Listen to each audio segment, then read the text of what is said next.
Hey, it's Mike from Cinder Road, and you're watching Dave and Amanda on the Front Row. I wanna feel your heartbeat racing face to face. It's so amazing the way you move your hips. You know there's no mistaking, girl. This ain't your first time, your first time. I wanna feel your heartbeat racing face to face. It's so amazing the way you move your hips. You know there's no mistaking, girl. This ain't your first time, first time.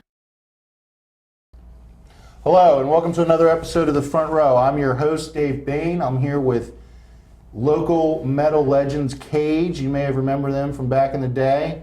I guess I'm showing my age here. I know they were a big deal when I was a kid. I guess I'm showing your guys' age too, but before I keep running my mouth and calling everybody old. Without further ado, we're here with Jeff and Dave from Kage, and we're here with Mike Bailey from Potomac Records. You may remember him from our episode where he didn't speak, and I don't think he's going to speak much again today. Jeff, why don't you go ahead and introduce yourself? Jeff Brasfield. I was the lead vocalist and guitarist for Kage. Dave Groves played guitar in Kage also. And Mike, I'll let you say a few words here in the beginning, but then that's it. What's up? I don't have much to say, to be honest with you. This is why we don't ask I'm here to questions. sit and watch the interview. Mike's here because Kage has got a big re-release happening on his label, Potomac Records. So, Jeff, why don't you tell us about it? State of Mind was our first CD. We released it in 1990. Mike approached me 3 or 4 months ago and said we would really like to re-release all the Kage material on Potomac Records. So we remastered it, and it's out. It's on iTunes. It's selling really well. We're really happy about the way it sounds. And when I purchased this, not all my money goes to you, right? What else happens with this release? For the This first special. for the first 4 weeks of release, and we may end up extending this, but for the first 4 weeks specifically, we're donating 50% of all artist proceeds to SCID Angels for Life, which is a charity that helps out a very good friend of ours who had a terrible tragedy affect their family. Okay, so not only am I getting some good classic local metal music, I'm helping out a good cause when I purchase this on the iTunes. I hope so, yes. Now, I'm holding a CD because everybody knows that I like CDs, but right now, the only remastered versions I can get on iTunes, right? iTunes, Amazon, Spotify, it's pretty much everywhere online. Mike, would you like to Sure, chime in here? I'll elaborate. I'll let you speak. 101 media outlets, so Napster, iTunes, Amazon, Verizon, eMusic, Spotify, any of those digital media outlets will have Kage. And then there's also the live bonus track too, which Jeff had remastered. It's from the Bayou, so yeah. Right, there's a live bonus track. I did notice that on iTunes. And what are the songs what's the live bonus track? What is it? It's 2 songs, Well, right? it's a 2-for-1 special. We didn't want to charge 99 cents for 2 tracks because not everybody likes live material. But I really felt like these 2 live songs, it's Darkness Descends followed by Night Show. And it's almost 10 minutes of one of our shows from the Bayou in late '89. We don't know the exact date, but it's great. I mean, it's definitely live. You can tell immediately that there's a few mistakes, but it's live material. It sounds great. There's a lot of energy. You can hear the crowd. It's everything that we remember about a great live show. Mm-hmm. And are there any future releases planned? Well, State of Mind was our first CD. It came out in June of 1990 originally. We just released it here a few weeks ago. In about a month or 6 weeks, we're going to release our second CD, which was Shadow of Faith. And This one. hopefully that will sound equally as good and be We have a third equally release. as well received. 3. What will the third release be? My band following Kage was Thicker Than Water, and that CD was released in 2001, and that'll be coming out sometime in the late spring of 2012. Cool. Now, you have different, with Kage, it's two different lineups, right? Jeff, you're the constant through it, but these are 2 different lineups with the CDs? Well, we evolved and devolved and evolved again several times. The original lineup with Dave, Dave's brother Mike, and Alex Thorne, we put out State of Mind, and it was a good time. It was a good time. It was when metal was still popular, as when people actually went to see live bands. It was a good time. I just got a note from our producer Phil, and I'm an idiot because I've been holding up the Kage cover, which is green, which is not good for our green screen. So I'm sorry if it looks like I keep holding something up and it looks like a black hole or something out of Donnie Darko on the time continuance or something like that. But I digress. Jeff, I want to ask you one more question, and then I'm going to move on to Dave. Now, your drummer on Shadow of Faith, that was Jeff Mortimer, right? That's correct. As viewers would know, we've had him on here before, Morty. If I could make one request when you remaster this, I don't know if you remember this a couple years ago, when Ozzy re-released Blizzard of Oz and Diary of a Madman, they brought a new drummer in because they didn't want the old drummer to have anything to do with it. Is it possible you could do that and have Morty cut off this? Because that would that would mean a lot to me. Dave, we're already ahead of you. We've already done it. He's gone. The drums sound awesome now. Okay, well, just had to get that out of the way. That's not funny. That was awesome. Thanks, Mike. Dave, Yeah. you were in the first incarnation Yeah, of Kage, correct? sure was. Which has got the green album cover, which I won't hold up Which we anymore. can't see anymore. Tell us about how Kage formed, how you and Jeff got together. Well, Jeff and I had known each other forever. I mean, I think probably the third or fourth grade, and we always, together seemed like, we were going to try to be rock stars. We practiced, we played air guitar, we Tennis did a rackets. lot of just everything together, and sports. We just hung out. We were just really good friends, and obviously my brother was there too. And we decided, hey, let's put a band together. And I knew of the drummer, who was going to be the drummer, but we didn't know. And we went down thinking we were all cool and that we knew how to play our instruments. And we went down there and saw him play, and we were like, oh my God, he's great. We're not even close. We shouldn't even be in the same band, But we said, you want to play in a band? Come on, And he was the constant at the beginning. He was the guy that knew how to play, and we had to learn how to play a little bit. So you guys, I think when we were talking off camera, you actually taught Jeff how to play guitar, right? I mean, Well, yeah, Is that fair to say, or? sort of. I mean, I took the lessons and tried to learn how to do stuff, and I wasn't any good at the time, Just See, Dave and I were friends. I was so stubborn. I was 12 years old. I didn't want some adult who knew how to sing Simon and Garfunkel to teach me how to play guitar. I wanted to play Def Leppard and Motley Crue, and Dave and I were on the same page, and he already knew the chords. I said, I want a guitar. I want it to be loud. I want distortion. Just show me a couple of bar chords and I'll figure out the rest. and then you found out that Def Leppard and Motley Crue don't know how to play Def Leppard. Right? Because that's what blew my mind. I was always trying to sound like those albums, and then I found out later, I mean, they don't even really know how to play it. Some of the best bands in the world were not great musicians, and that was a big lesson for us. Yeah. Is being a great band doesn't necessarily mean being Steve Vai on your instrument. It means having a band that plays together and learns how to breathe together kind of music. make a good song all together. And you don't have to sound like the album. One thing I learned, and I was telling you guys off camera, is a guy that produced your first album, Jim Ebert, he was saying, look, you don't have to sound like you do on the album because you're going to be playing in a club and nobody's going to notice anyway. You just have to really, and I don't know if I'm misquoting here, but you got to have the fundamentals of the song down, but you don't have to have every effect. And that's, especially something like Def Leppard, that's something that drove me crazy trying to learn how to play, and that's probably why I can't play any instruments, because I'm a perfectionist. But that's not funny. Well, hey, what was that laughing at your own jokes thing before? Yeah, I'm a big fat jolly guy who laughs at their own jokes, right, Phil?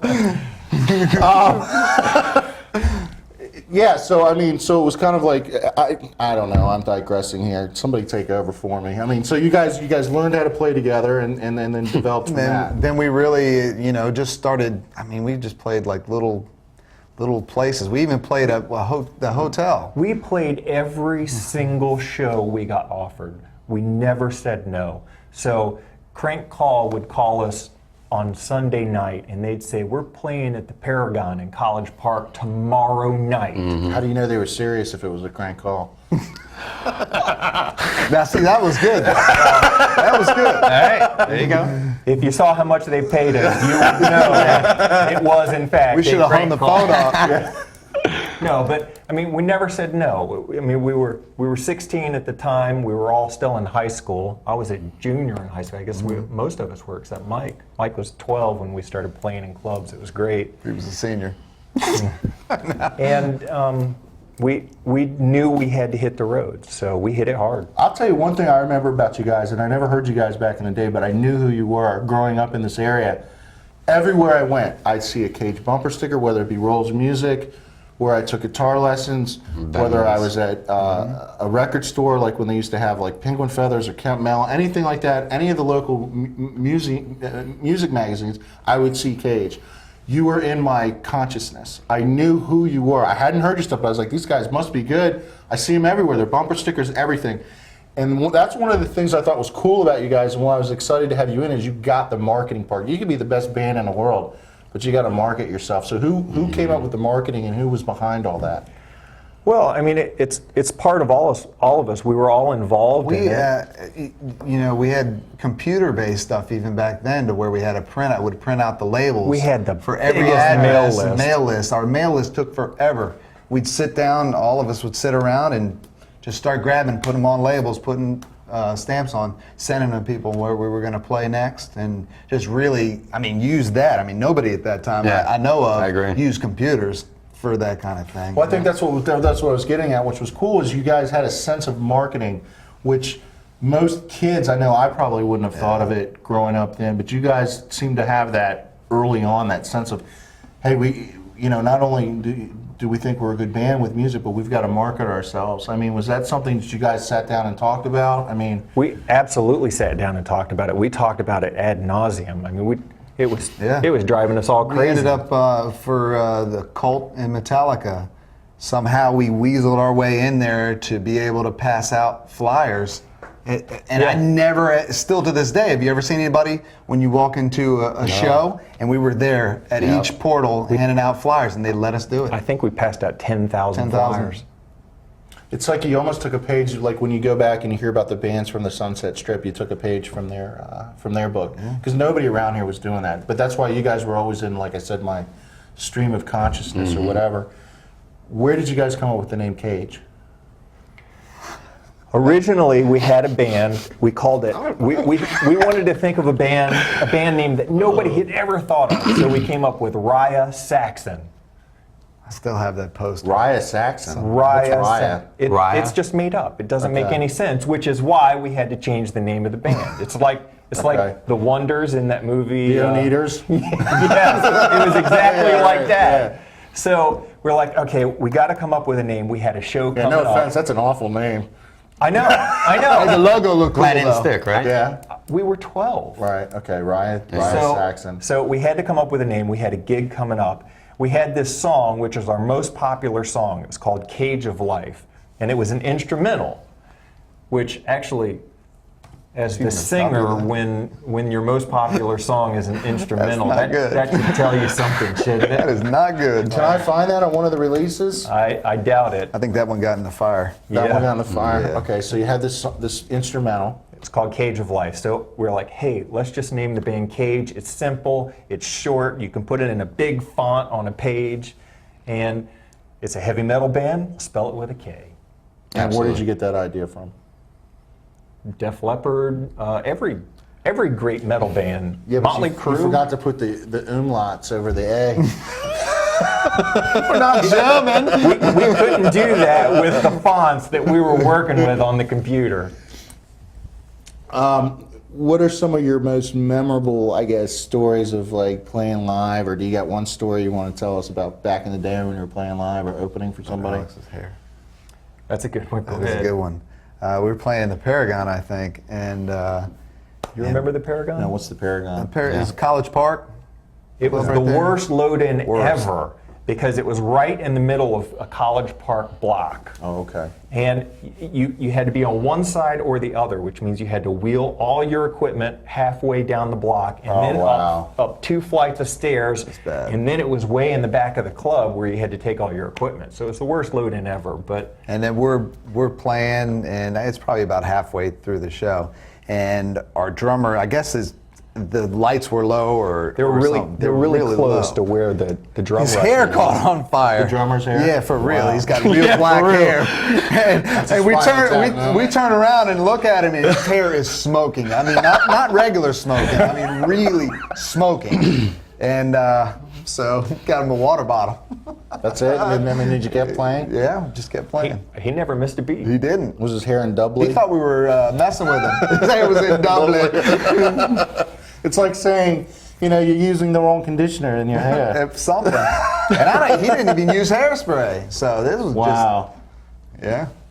That's a good story. I like that. Spot I never knew that. Too long. And Jeff, you did most of the writing and the arrangements for the songs, right? Was that all you, or?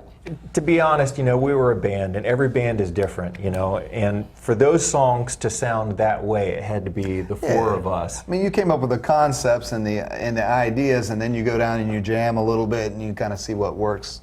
And, and I think the truth is that when we started the band, we both kind of wrote, and for a while there, I got on a hot streak writing, and then you would write something, and it just kind of worked out that way for that CD that I had written most of the songs, but it was a band. What would you describe your sound to somebody who's just now, they may be like me, they remember your name, but hadn't heard your music back then, and they want to check you out on the iTunes or whatever. What would you describe your sound as for somebody that hasn't heard you before? Well, we were talking about this before the show. We had two major influences locally, and that was Wrathchild America and Child's Play. And if you took those two bands and kind of put them together in a blender, that'd be a pretty good amalgamation of who we were as a band. It's kind of like we got the heaviness from Wrathchild, and we got kind of the blues influence, AC/DC influence from Child's Play. Yeah, and I remember when we were talking off camera, I had said, you guys remind me of Wrathchild America, but not as heavy. And then when you said, yeah, we've got that, but with like a little Child's Play thrown in, I thought that was a perfect description of your music. But you also did another comparison for me. You named like 4 different bands, I guess, which was your biggest influences. You thought that was all rolled in there. Do you remember what that was? Well, my top 5 metal albums ever. You got Looks That Kill by The Crew. You got Def Leppard, Pyromania. Master of Puppets by Metallica, Alice in Chains Facelift, Pantera, Cowboys from Hell. If you took the 5 of those. It's funny you bring up, and actually, I don't mean to correct you, but the Shout at the Devil album, is that what you mean? I apologize. Shout at the devil. It's funny, there's albums I go back through, and everybody knows what a freak I am about collecting CDs.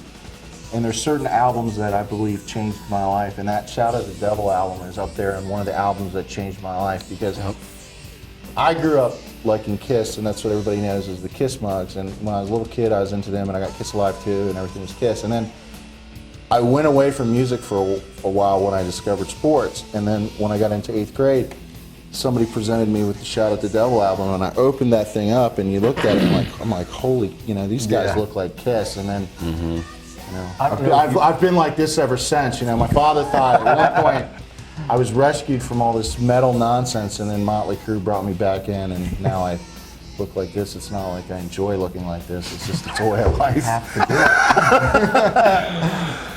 Now, you guys were so young in doing this. How were your parents? I mean, were they supportive of this? Oh, yeah. Well, they were totally into it. They took us around, when we couldn't drive. Yeah. So, yeah. None of Didn't us your had mom help manage the band, or was it the? She Again, did. it was kind of a group effort. So, I mean, Yeah. Dave's parents were really actively involved, and my mom was really kind of actively involved in like booking the band, and everybody was involved in the marketing. We were all really kind of on the same page for a while there, and it really, when you have that many people focused on one collective goal, that's how you end up getting to where we got to again. Yeah, that's awesome. And I know your father, and having knowing him, I just don't imagine him being into heavy metal. Your dad. I don't think we were on the top of the playlist, but he was always very supportive. He bought me my very first guitar when I was 12. He bought me my Jackson Soloist, which is my favorite guitar of all time. San Dimas, baby. So San you know, Dimas. it's hard to complain. You know, I got one of those. and as a side, I told you this off camera. Speaking of your dad, I went to a Rolling Stones concert with your dad, which you were shocked. I think that's awesome. So it just shows you what a small world it is. Mike, since we didn't let you talk much last interview, I'm going to go. How am I doing so far? I'm going to go ahead and ask you some questions. What are you guys trying to do with these Kage releases and with Potomac Records? Tell me what's up.